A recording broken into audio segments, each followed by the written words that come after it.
Yeah, hello! It is that time of the month again. Season 15 after rank reset. Fastest day 1 Diamond 1 report. We kick off this season with Floodgate Runic. Note that the most recent ban list is in effect, which specifically targets Runic. It's crazy how it still made the list even with 3 of their spells semi-limited, and a mono being limited. At least they're more susceptible to hand traps now, as they're less likely to draw into that one of a wano. And the card they replaced with is Inspector Border. It works as substitute because it also prevents monster from activating effect. The difference is his prevention is based on the number of card types opponent has. In addition to that, it also sticks around unlike a mono bounces back to hand same turn, which works as a permanent floodgate. We currently have an updated deck guide for Stall Runic in the work. If you're interested in how this all works together, please refer to that.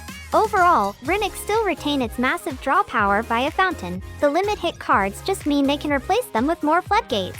Also, you can simply be adding Upstart to shrink the deck size down. Next is Despia variant. Branded still being a viable deck is nice to see. It wasn't really all that affected by any of the ban lists, except a Liberta 2.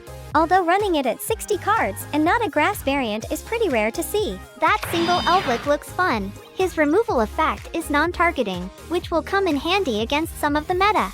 Nadir Servant doesn't seem like a bad idea. Cuts off your extra deck for the rest of the turn after it is used. But it could just be the last thing you do, and it freely searches both Albaz and any branded spell trap you'd want.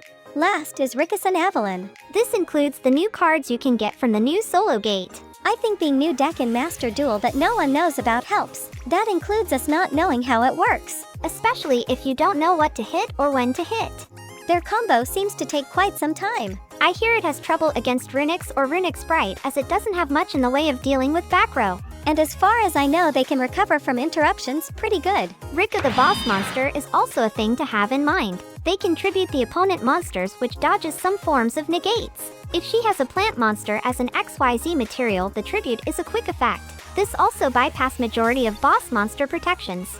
Sadly, the current meta, which is heavily sprite, focus more on swarming and stunning than having a big boss monster. Overall, it is a powerful deck. However, being able to speedrun to Diamond 1 in a day is what surprised us. That's about it for this month's report. Thank you for watching, and happy climbing! Wait a minute. Were you blinking this whole time? And that smooth mouth movement? Wow, you just realized that? How?